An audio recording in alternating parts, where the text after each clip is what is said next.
Where is the war between Israel and Palestine heading? About 3 years ago now, I came across a video that described the most disturbing conspiracy I had ever heard. This video was released in 2010, but described a high-level, private discussion that occurred in London 5 years earlier.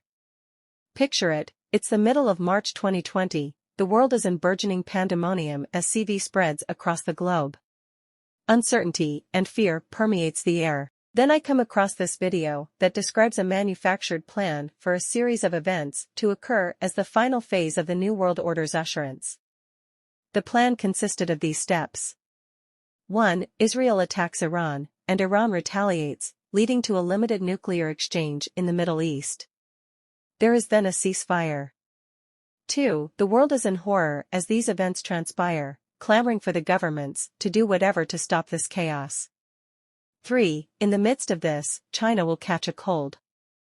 Biological weapons are released on China, a flu-like illness which spreads rapidly. This illness then spreads across the globe. 4. Governments enact totalitarian measures as a response to the pandemic, there is martial law etc. 5. Eventually WW3 begins in earnest with a much larger, widespread nuclear war which results in catastrophic loss of life. It seems to me that this was the series of events that began in January 2020, described in that video 10 years earlier. Instead of Israel attacking Iran, though, it was the US that performed the strike against General Soleimani. I believe it was expected that Iran would retaliate harshly, but instead they showed restraint, delaying one part of the plan and preventing the limited nuclear strike.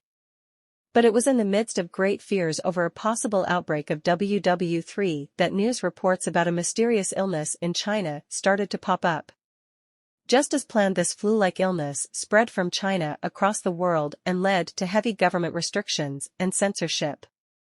It seems here that they may have tried a variety of things to get back on track. I remember the bomb exchanges between Israel and Palestine in May of 2021 and thinking that this might be an attempt to continue the plan, but that fizzled out pretty quickly. The pandemic has ended, but then October 7th happens and Israel's response has been brutal. The question is this now the conflict that will lead to a limited nuclear exchange? Will such a fear-inspiring event lead to even heavier totalitarian controls in first world nations? Or will this conflict likely fizzle and remain just another noted event on the lockstep to world government?